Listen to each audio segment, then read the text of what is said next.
everyone, please put your hands together physically in the reactions, what have you, for the one and only Mary Elias. Yeah. Yes. Hi, everybody. It's good to see you and not see you, I guess.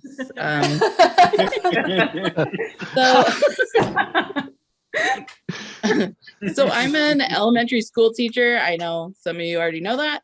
And teaching this past couple of years has been just a delight. Just a delight. I don't know if you've ever gotten a paper cut like right here and then squeezed a lime.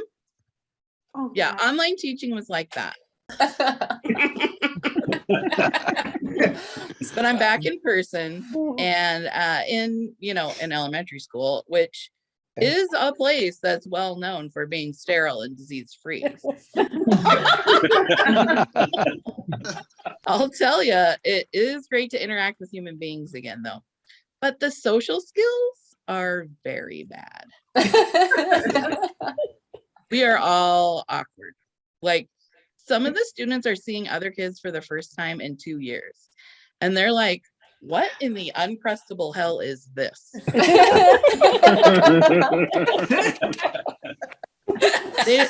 They don't know how to talk to each other. It's like when I try to text someone with an iPhone and the iPhone refuses to communicate with my Samsung. So instead of emojis, I just get a full text readout of laughed at an image. Okay, well, I just sent 3 dank memes. Which one did they laugh at? Teenage Mutant Ninja Turtle is Jesus one? Or the one about Florida being America's mullet?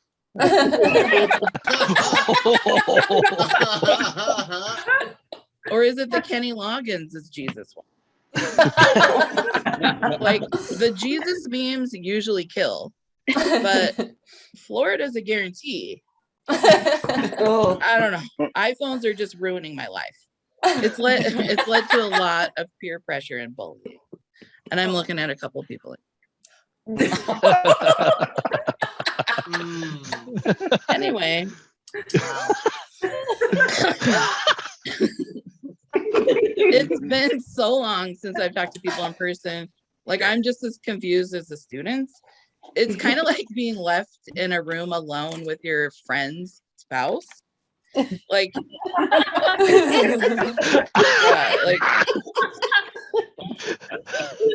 you run like through the usual topics like the weather and like the pandemic and housing prices. But it turns out Caden doesn't really care about market fluctuations.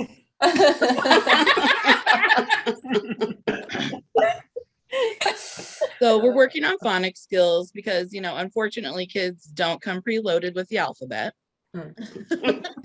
So, and now that I'm back at work, I really miss watching my Bravo shows. So to keep myself entertained, I combined the two into a show I like to call Alphabet Soap.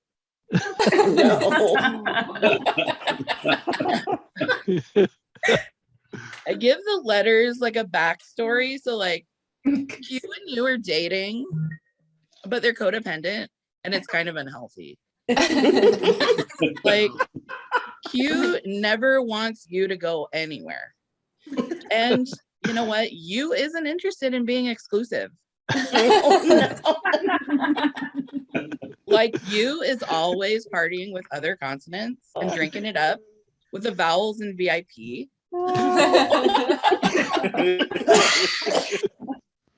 But Q literally can't even speak without you. It's so dysfunctional. And don't get me started on H.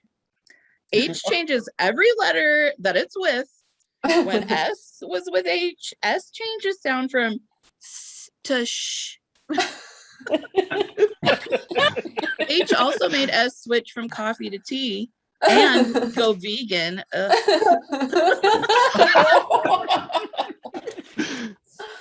And in one fell swoop, S went from sassy to sheepish.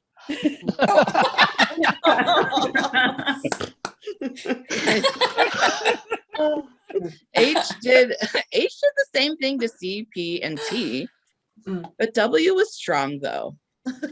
When W was with H, W still sounded the same, like in the word whiskey, which H has been hitting hard. W's grandmother refuses to accept this. She still thinks W and H should sound like hua. like in wheat and whiz bang and snapper. Then you have like why is having an identity crisis. I mean, it's cool, but don't pretend you're primarily a consonant when you're still interested in the vowel lifestyle.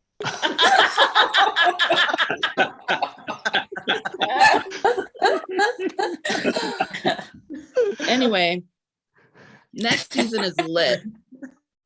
The letters get a little crazy when they go to Cozumel. And consonants, vowels, and more consonants hooking up in groups of threes. They make words like lip and wet.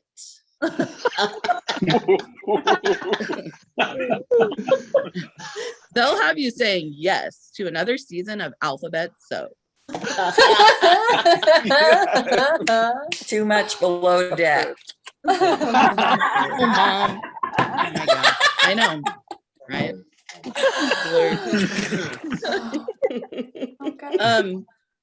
Isn't the pandemic great? Like, it really has brought out the best in people. Really, there are just two types of people now.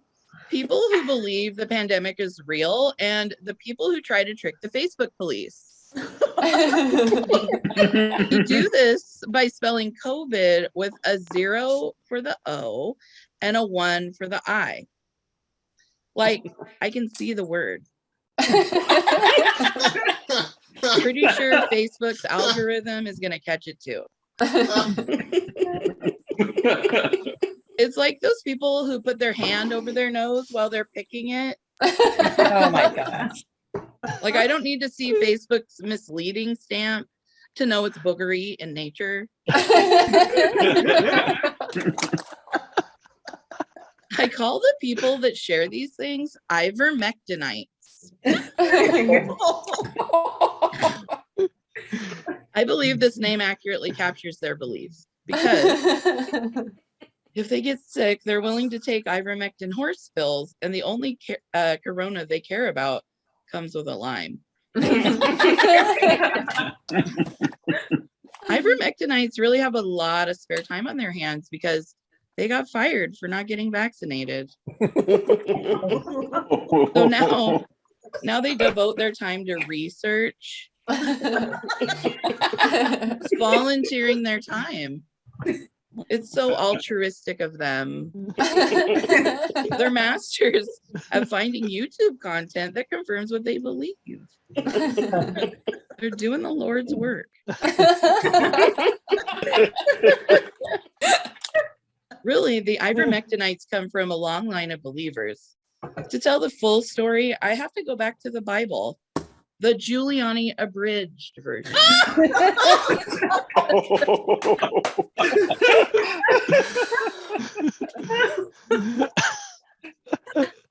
Okay, here we are.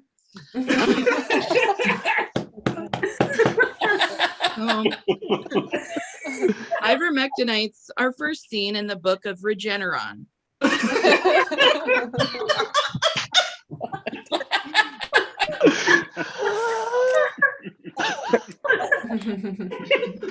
Around the time their Messiah Donald Trump arrived at the White Temple of Washington, D.C.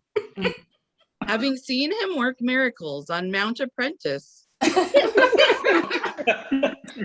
They formed a group to follow the Messiah Dawn, calling themselves the MAGA Disciples.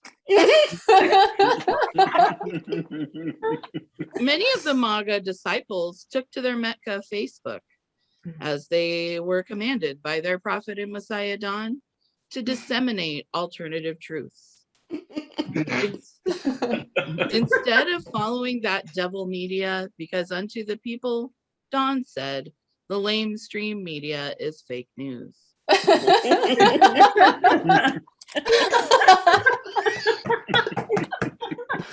This gave rise to the disciple QAnon and the QAnonites. And so it came to be that the women of the QAnonites who adhere to the live, laugh, love testimony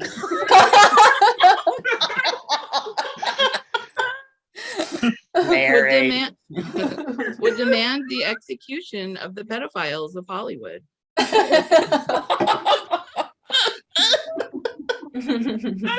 But the pagans, Tom Hanks, Ellen DeGeneres, and Cricket Hillary evaded the wrath. And the women of the QAnonites would no longer live, laugh, or love.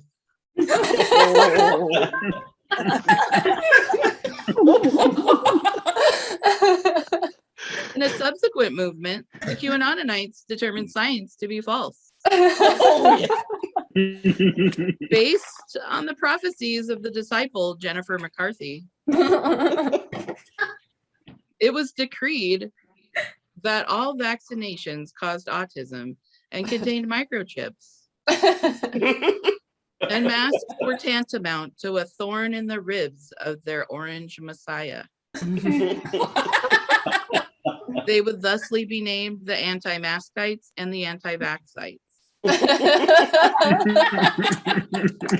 However, in the land, science and wisdom prevailed, and the Messiah would lose his crown to the voting republic.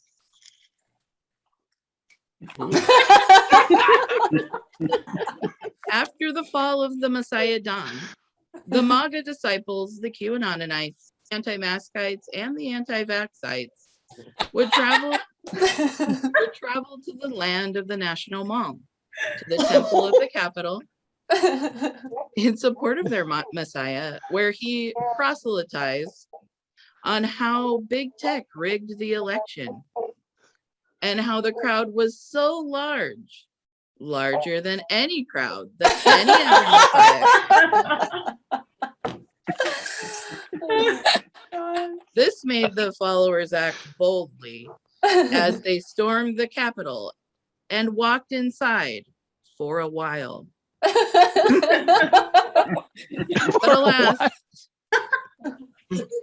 alas, their golden-haired God retreated to the shadowy hell Mar-a-Lago, and he was banished from the Mecca Facebook. In the time after the insurrection, the followers converged into one group. They became inspired by the teachings of Joe Rogan, who took ivermectin to treat his coronavirus infection, but failed to find a cure for his terrible podcast. And this is where we see the rise of the Ivermectinites. They are a people undaunted by vaccinations and unyielding in their faith in antiparasitics.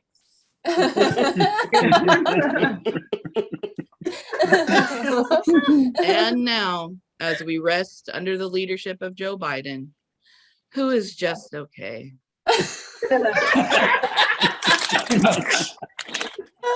we must remember the tale of the Messiah Dawn and his followers, told by King Rudy Giuliani, the melty-haired. And the lesson, like sheep without a shepherd, you may be harassed and helpless, but do not fear, for you have the spirit and the resolute defiance and are filled with the power of hydroxychloroquine.